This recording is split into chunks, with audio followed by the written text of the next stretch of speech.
Hi there. Let's talk about the integrated reasoning section on the GMAT.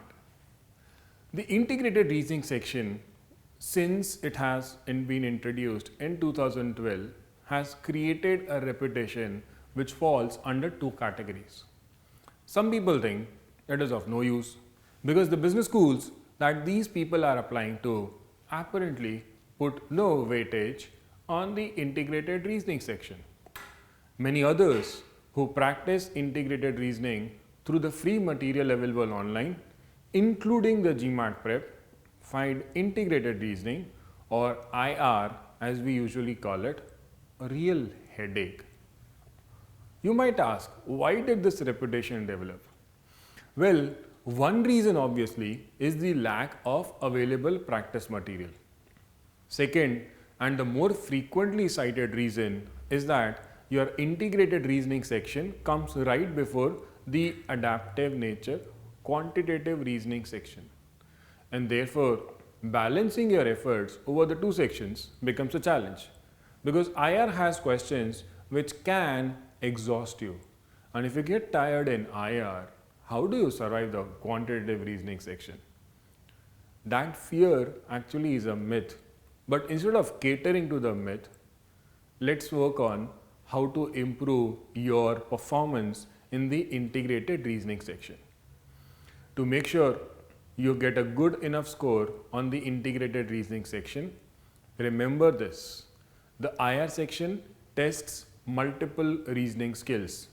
It tests your numerical reasoning skills, logical reasoning skills, graphical reasoning, critical reasoning, and most important of all, intuitive reasoning. And intuitive reasoning is tested when, while searching for an answer, you arrive at the answer by eliminating the other options, as these ones definitely cannot be the answer. So how do you ensure that you don't mess up in the integrated reasoning section? Remember three things. First, read the instructions carefully for each question. Just read what every graph or chart represents. They say the devil is in the detail. You might score better if you can overcome the devil. And then, once you have read, don't start solving straight away. Read the corresponding question first, then identify what needs to be calculated from the given data. This will help you save a lot of time otherwise spent in unnecessary calculations. Second, consider the options carefully. I am moving towards intuitive reasoning here because in many questions, the options are designed to be far away from each other, and therefore, as I said, some intuitive reasoning driven by your understanding of the question can help you pick up the answer without getting into tedious calculations. In some other questions, reviewing options can actually help avoid wastage of time. How? Let's say you have a column graph, which is also called a bar graph, indicating the revenues of 7 companies over 5 consecutive years. That is a lot of data, 35 columns, right? And now the question reads, the average revenue in the last 2 years was, the was is followed by a blank.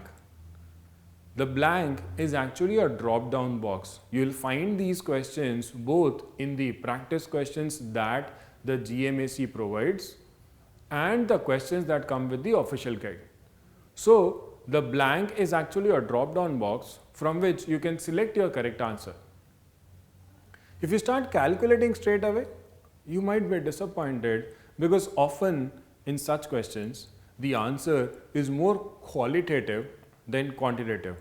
If you clicked on the drop down box, you might see options as simple as greater than the average in the first 2 years, or less than the average in the first 2 years, or greater than the average in the first 3 years, and the like.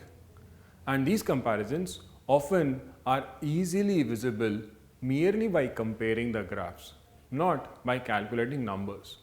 So in short, look at the options first. If not always, it will often help. Finally, like other sections of the GMAT, don't get stuck.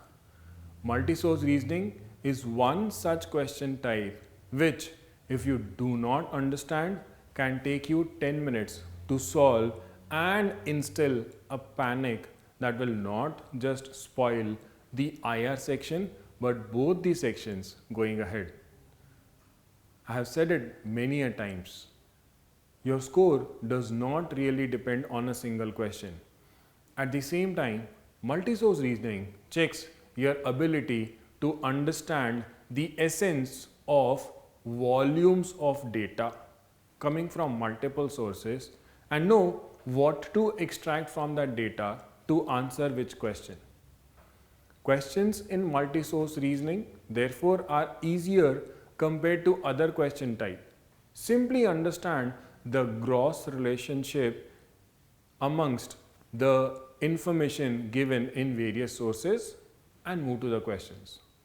So, in a nutshell, remember that GMAT introduced integrated reasoning because business schools wanted students who were good with graphs and such sort of reasoning. No good business school would then disregard the integrated reasoning score. The more you get familiar to various question types, the less your chances of getting shocked on the actual test day. Spend some time understanding instructions. Do not get affected by the difficulty level of the questions you have already solved. As long as your practice makes you feel better, continue practicing. Understanding instructions and intelligent review of options.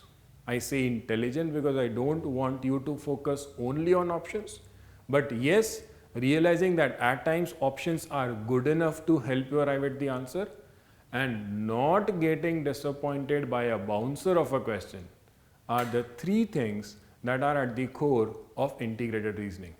And if you can master these, you will neither be worried about a bad score nor will you be worried about how your performance on the integrated reasoning section affects your morale on the test day for the other sections coming up. I have always said, take it easy.